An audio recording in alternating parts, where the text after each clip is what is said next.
Good morning everyone, my name is Rahman. मेरा e commerce zone channel में आपका स्वागत है। Welcome to e commerce zone channel.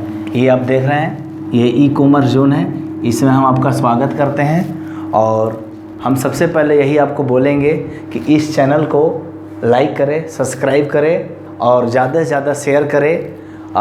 मैं एक्चुअली जो पढ़ा रहा था, टेंस का जो सीरीज़ चल रहा था मेरा, उसमें मैं आपको बता रहा हूँ कि टेंस का जो सीरीज़ है उसमें आगे आज बढ़ते हुए today I am going to teach you 7th part. आज मैं इसका 7th पार्ट पढ़ाने जा रहा हूँ। It's name is past indefinite tense. Yesterday मैं आपको पढ़ाया था कि पास्ट इंडेफिनिट टेंस में क्या होता है, क्या फार्मूला है, वो मैं आपको स्ट्रक्चर बताया था और मैं आपको कुछ एप्लीकेशंस या असेजेज बताया था।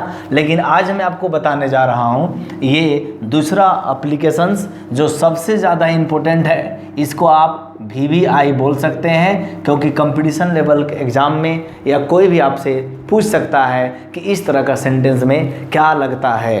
तो सबसे पहले मैं आपको बताना चाहता हूँ कि कोई भी सेंटेंस में, my dear learners, keep one thing in your mind, in any sentence it is high time, it is time and it is opportune time and it is about time are given. अगर इस तरह का दिया हुआ है या is given दिया हुआ है, उसके बाद अगर सब्जेक्ट है, ये एस आगे सब्जेक्ट है, तो कन्फर्म आपका है कि इसके बाद वर्ब टू यानी ये आपका पास्ट फॉर्म लगेगा। वर्ब टू को हम क्या बोलते हैं? पास्ट फॉर्म भी बोलते हैं। और आप जानते होंगे पास्ट फॉर्म, इसको हम आप जानते होंगे पास्ट फॉर्म जब बोलते हैं तो इसमें वर्ब टू आता है। जैसे ईट, एट, ईटेन, ईटिंग, इट्स, तो आपका एट वाला फॉर्म आएगा। सॉरी। तो आपको इस तरह का जब स्ट्रक्चर रहेगा तो आपसे एक नंबर का क्वेश्चन पूछ सकता है कि इट इज़ हाई टाइम या इट इज़ टाइम या इट इज़ अपॉर्चुन टाइम या इट इज़ अबाउट टाइम। अगर इस तरह का रहेगा और सब्जेक्ट दिया रहेगा और वर्ब आपका यहाँ V3 रहेगा या V1 रहेगा, V2, V4 रहेगा, तो क्या वो सेंटेंस सही होगा? नो, वो गलत हो जाएगा। इसलिए ये आपका स्ट्रक्चर है। आइए अब हम आपको कुछ 2-3 एग्जाम्पल के माध्यम से बताते हैं कि यह सेंटेंस और इस स्ट्रक्चर में मैच कर रहा है कि नहीं, और ये एक्चुअली जो मैं वेरी इंपॉर्टेंट बोला वो है कि नहीं। Let's go now. It is time he went to bed. देखिए, इसका अगर हम हिंदी देखते हैं तो मतलब होता है बिल्कुल कुछ देर पहले ये घटना हो चुकी है। सॉरी, इसका मतलब हुआ ये सही समय था जब वो लोग बेड पर चले गए। याद रखिएगा, यह सही समय था जब वो लोग या जो है वह जो है बेड पर चला गया। याद रखिएगा, थोड़ा देर पहले ये घटना घट चुकी होती है, इसी को बोलते हैं इट इज़ टाइम। देखिए, जनरल फर्स्ट में प्रथम दृष्टि यानी फर्स्ट अगर प्राइमरी आप दृष्टि से देखेंगे, फर्स्ट टाइम देखेंगे तो लगेगा इज है तो यहाँ वंट क्यों होगा?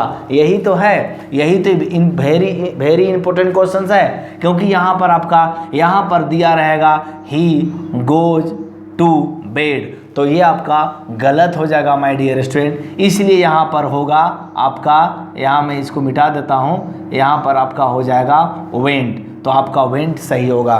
Now second example, it is about time. जो मैं स्ट्रक्चर लिखा हूँ उसी का मैं दे रहा हूँ। It is about time you stopped being so lazy. यह सही समय था या यह सही समय है जब आप जो है लेजी बनना बंद कर देंगे। लेजी मतलब आप बोल सकते हैं उसको, लेजी को बोलते हैं सलगिस भी बोलते हैं, जो धीरे धीरे काम करता है, ठीक है, सलगिस भी बोलते हैं। ऐसे मैं सिनोनिम सेंटेंस पढ़ाऊंगा तो मैं आपको पढ़ाऊंगा। फिलहाल लेजी का मतलब जान लीजिए धीरे धीरे, स्लो काम करता है।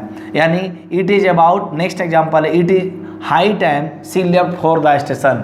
ये बहुत अच्छा टाइम था जब वो स्टेशन के लिए छोड़ चुकी, यानी गाड़ी खुलने वाली थी और जस्ट 10 मिनट बाकी था और वो लड़की घर से या अपने डेस्टिनेशन से दूसरे डेस्टिनेशन तरफ निकल गई, तो ये सही समय था। तो ऐसी स्थिति में ये स्ट्रक्चर बहुत इंपॉर्टेंट है। नाउ जब हम आते हैं सेकंड, ये आपका स्ट्रक्चर है, ये भी बहुत इंपॉर्टेंट है, ये भी समझ जाइए VBI है। क्यों बोलिए? क्योंकि इससे और इससे दोनों से क्वेश्चन जनरली कंपटीशन में पूछे जाते हैं या 10th 9th 6 7 में भी पूछे जाते हैं। So keep one thing in your mind, जैसे जब दो घटनाएं पास्ट में होती है, याद रखिएगा, जब दो घटनाएं पास्ट टाइम में होती है, भूतकाल में होती है, और पहले जो घटना होती है उसमें से देखना है कि पहले कौन घटना हुई है। जैसे मैं आपको एक उदाहरण बता रहा हूं, आप जो है कोई काम पास्ट टाइम में या पास्ट टेंस में दो करते हैं। अब देखना है कि जब एक सेंटेंस में दो घटनाएं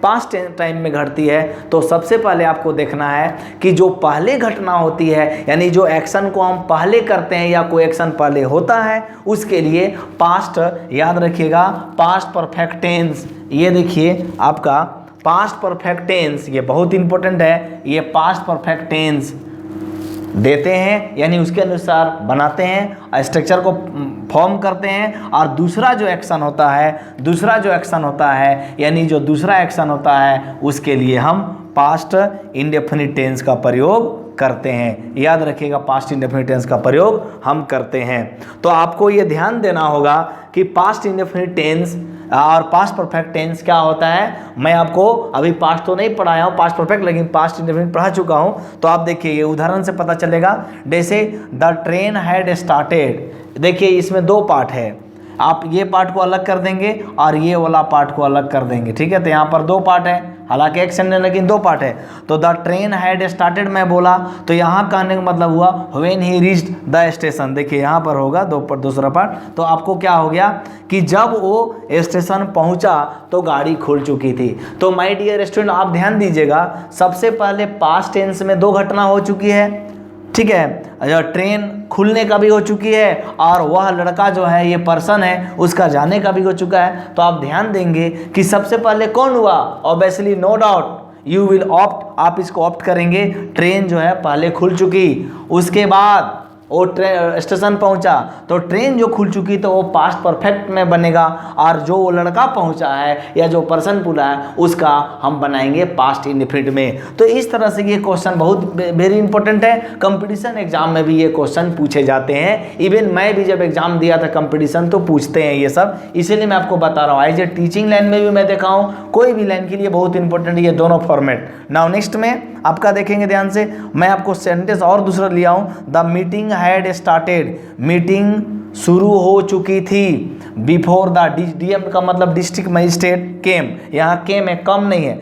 यहाँ देखिए, तो कहने का मतलब हुआ जब डिस्ट्रिक्ट मजिस्ट्रेट कोई पार्टिकुलर जगह पर गए, ठीक है, और क्या हुआ, उससे पहले मीटिंग शुरू हो चुकी थी। तो आपको ध्यान देना है कि जो मीटिंग शुरू हुई, मान लीजिए दो काम हुआ है, मीटिंग शुरू होना, डीएम का पहुंचना। तो बताइए मीटिंग पहले शुरू हुई कि डीएम पहले पहुंचे? कंफर्म है ना, मीटिंग पहले शुरू हुई। तो जो मीटिंग पहले शुरू हुई उसको हम पास्ट परफेक्ट टेंस के अनुसार बनाएंगे, और जो डीएम पहुंचे हैं चूंकि वो बाद में हुई है उसको हम पास्ट इंडेफिनिट के अनुसार बनाएंगे। Getting me?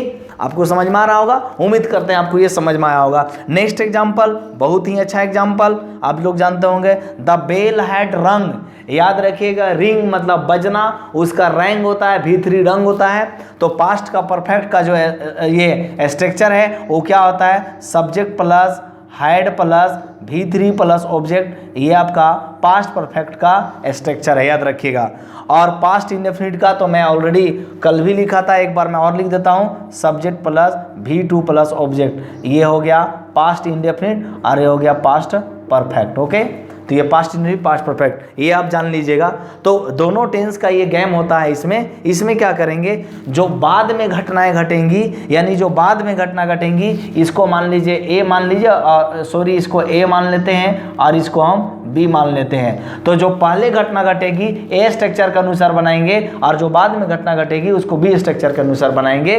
आप किसी तरह से भी अपना फॉर्मूला सेट कर सकते हैं, कोई दिक्कत नहीं। तो द बेल हैड रंग before the teacher reach the station, यानी स्कूल है, नॉट सॉरी स्टेशन नहीं, स्कूल। तो टीचर जो स्कूल पहुंचने का काम किए और एक घंटी बजने का। तो बताइए कौन पहले काम हुआ, कन्फर्म है बेल बजने का। तो जो बेल बजने का काम हुआ है उसको हम प्रेजेंट सॉरी आपको पास्ट परफेक्ट में बोलेंगे, और जो टीचर पहुंचने का स्कूल में काम हुआ उसको पास्ट इंडेफिनिट में बोलेंगे। ये तीनों उदाहरण बहुत ही इंपॉर्टेंट है कंपटीशन के लिहाज से, एज ए टीचर आप है उसके लिहाज से जूनियर सेक्शन में पढ़ाते हैं या रिवीजन कर रखते हैं। So we come back on subject matter, just इसको मैं समिंग अप कर रहा हूँ कि ये बहुत इंपॉर्टेंट है, ये भी बहुत इंपॉर्टेंट है, ये दोनों एग्जाम में ज़्यादा पूछे जाते हैं। पास्ट इंडेफिनिट पहचानने का मैं आपको आसान तरीका बताया हूँ, V2 रहेगा या डिड रहेगा, V2 रहेगा या डिड रहेगा और प्लस वर्ब 1 रहेगा तो पास्ट इंडेफिनिट होगा। नाउ नेक्स्ट में आपको हम पास्ट जो टेंस पढ़ा रहे हैं उसी का मैं आ रहा हूँ। नेक्स्ट में है जो टेंस मैं पढ़ा रहा हूँ पास्ट कंटिन्यूअस टेंस या पास्ट इम्परफेक्ट या प्रोग्रेसिव टेंस होता है। इसका पहचान क्या होता है,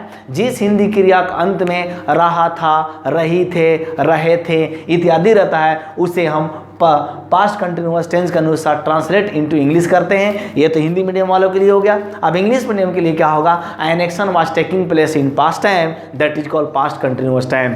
कोई घटना जो है पास्ट टाइम में घट रही थी, लगातार घट रही थी, तब हम उसको पास्ट कंटिन्यूअस टेंस बोलेंगे। लेकिन आपको ध्यान देना है कि ये भी है पहचानने का तरीका क्या है। सो माय डियर स्टूडेंट्स, ये आपको पहचानने का तरीका है। सब्जेक्ट एंड वॉज और वर, कहीं कहीं वेयर पढ़ते हैं, वेयर नहीं पढ़ेंगे, काइंडली मेरा रिक्वेस्ट है इसको वर पढ़ेंगे, इसको वॉज और वर, सब्जेक्ट प्लस वॉज और वर प्लस V4 को हम प्रेजेंट पार्टिसिपल भी बोलते हैं और ऑब्जेक्ट। तो इस तरह से देखेंगे, या तो हम ऐसे पहचान सकते हैं पास्ट कंटिन्यूअस टेंस को, पास्ट कंटिन्यूअस को इम्परफेक्ट भी और प्रोग्रेसिव भी बोलते हैं, या हम आप इसको इंग्लिश में इस तरह से देख सकते हैं या इसको हिंदी में देख सकते हैं। तो मैंने आपको तीन तरह बताया, 1 2 3, तीन तरह में आपको कोई ना कोई मीडियम तो कन्फर्म मुझे उम्मीद है आपको आता होगा, तो आ जाएगा। अब स्ट्रक्चर की बात करते हैं, तो मैं थोड़ा सा इसको सजाया हूँ स्ट्रक्चर को जो बहुत इंपॉर्टेंट है। आप जानते होंगे कोई भी सेंटेंस को मैं 6 तरह से बोल सकता हूँ, आपको मैं 72 बताया भी था, उसी के तरह आपको चल रहा है। यहाँ पर है सब्जेक्ट प्लस वॉज और वर प्लस V4 प्लस ऑब्जेक्ट, तो ये आपका क्या हो गया स्ट्रक्चर 1। उसी तरह से सब्जेक्ट प्लस वॉज और वर plus note plus V4 plus object, ये 2 हो गया। 3 में भी वॉज और वर plus subject plus V4 plus object plus question mark. 4 में वॉज और वर plus subject plus note plus V4 plus object plus question mark. 5th में WH प्लस 3।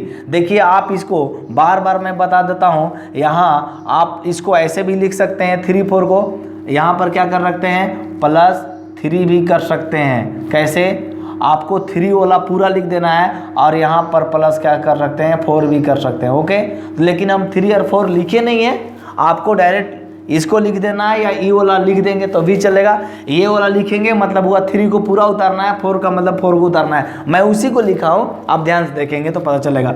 WH में मैं आपको बताया था व्हेन, हाउ, वेयर, हु, हुम, हुज, व्हाटएवर, व्हेनेवर, इस तरह के जितने भी WH फैमिली के हैं सब इसमें आ जाते हैं WH फैमिली में। तो उसके बाद क्या है, वाज और वर plus subject plus note plus V4 plus object plus question mark, ये आपका हो गया। अब देखिए इसका मैं असेजेज या एप्लीकेशन मैं लिखा हूं, एक ही में आज डिस्कस करूंगा, उसके बाद नेक्स्ट वीडियो में मैं आपको डिस्कस करूंगा।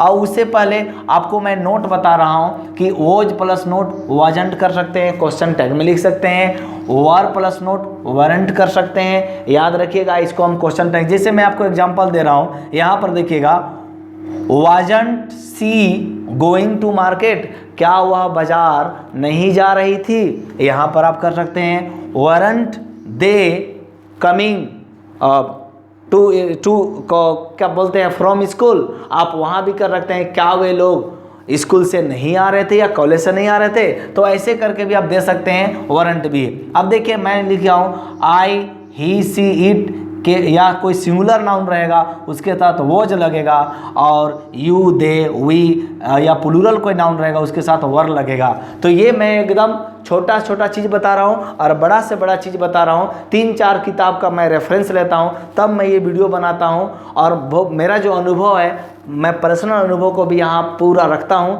तब मैं ये वीडियो बनाता हूँ। तो मुझे अच्छा लगता है कि आप लोग मेरा वीडियो को लाइक कर रहे हैं, कमेंट करते हैं और शेयर भी करते हैं। उसके लिए तो सबसे पहले आपको मैं थैंक यू बोलना चाहता हूँ। और देखिए we come back on subject matter, यहाँ पर एप्लीकेशन या असेज है, इसमें क्या मैंने लिखा है, ऐसा एक्शन जो पास्ट टाइम में कंटिन्यूअस था या जारी था। इसको बोल सकते हैं कि an action was going on, कोई भी घटना जो है जारी थी, पास्ट टाइम में जारी थी, वैसे स्थिति में हम इसको क्या बोलते हैं, ये आपका ये आपका पास्ट कंटिन्यूअस बोलते हैं। अब देखिए क्या है, इट वाज गेटिंग डार्कर, ठीक है ना, इसका मतलब हुआ अंधार हो रही थी। अब देखिए वी वर डांसिंग यस्टरडे, मैं आपको बताया था ना एक कीवर्ड यस्टरडे, याद है, तो इसमें भी आ गया यस्टरडे। हम लोग बीता हुआ कल में डांस कर रहे थे, देखिए रहे थे आया, तो मैं आपको बता ना, रहा था, रहे थे, रही थी, उससे भी आएगा, या फिर मैंने आपको स्ट्रक्चर बोला, ये भी उसमें भी आ जाएगा। I was asking a question, मैं एक सवाल पूछ रहा था। Mohini and Sohan were dancing in the hall last night, देखिए लास्ट नाइट आ गया क्वेश्चन, ठीक है। तो आप क्या है कि ऐसे करके भी आप जो है ये कर सकते हैं। और दूसरी बात है, मैं आपको ये बोल रहा हूँ कि आप लोग जो है कम से कम जो है अगर कोई भी प्रॉब्लम इस वीडियो से संबंधित है तो काइंडली आप मुझे कमेंट बॉक्स में कमेंट कीजिए, या कोई भी कंपटीशन लेवल का क्वेश्चन जो होता है आप उसको भी पूछ सकते हैं, मैं आपको जवाब देने का पूरा प्रयास करूंगा 12 घंटे के अंदर। तो मुझे पूरा उम्मीद है कि आपको ये आज का जो पार्ट 7 है समझ में आया होगा। और समिंग अप करने से पहले मैं एक बार फिर बता देता हूँ, काइंडली मेरे कॉमर्स जो ई कॉमर्स जोन है, मेरा चैनल है, इसको आप काइंडली लाइक करें, शेयर करें, सब्सक्राइब करें और कमेंट करें, और जो भी प्रॉब्लम मेरे साथ शेयर करें, क्योंकि मैं चाहता हूं कि पूरे देश के स्टूडेंट जो है, जो गरीब हैं, जो डिप्राइव्ड हैं और जो पैसा नहीं दे सकते हैं, उन लोगों के लिए मैं सहारा बनना चाहता हूं। ये मेरा सेवा की भावना है, पैसा कमाने की भावना नहीं है, ठीक है। इसलिए मैंने कोई फीस नहीं रखा है। जब मैं आपको, मेरा इसमें टाइम भी लगता है, लेकिन मैं आपको टाइम देने के लिए रेडी हूँ। तो मैं अपनी भावनाओं को आपके पास रखता हूँ कि मैं सेवा करना चाहता हूँ, एज ए टीचर मैं देश की सेवा करना चाहता हूँ। उससे पहले मैं एक स्टेटमेंट बोलना चाहता हूँ, winners don't do different things, they do things differently. विजेता अलग काम नहीं करते हैं, बल्कि उसी काम को अलग ढंग से करते हैं। आप भी विजेता बनिए। आप अगर विजेता बनेंगे, आप अगर अच्छा काम करेंगे तो मुझे खुशी होगी इनडायरेक्टली।